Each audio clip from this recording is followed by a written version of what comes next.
Hey everyone! In this quick tutorial, I'm going to show you exactly how to change the clock icon on your iPhone home screen. So if you don't like the default clock look, you can customize it step by step. Alright, let's dive in.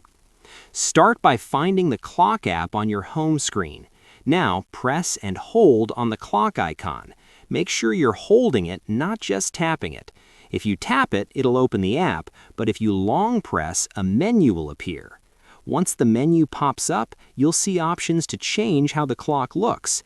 You can switch it to a larger clock display if you prefer something more visible instead of the default small icon.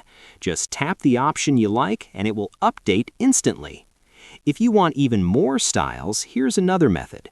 Press and hold anywhere on your home screen, then tap on Edit Home Screen. After that, tap Add Widget at the top. Now search for clock or scroll until you find it. When you open it, you'll see multiple clock designs, including different styles and even a world clock option.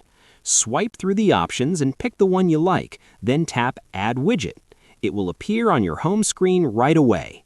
You can move it around, resize it, or remove the original clock icon if you don't need it anymore. And if you want to change it again later, just tap and hold the widget, edit it, and hit Done. And that's it. That's how you change and customize the clock icon on your iPhone home screen.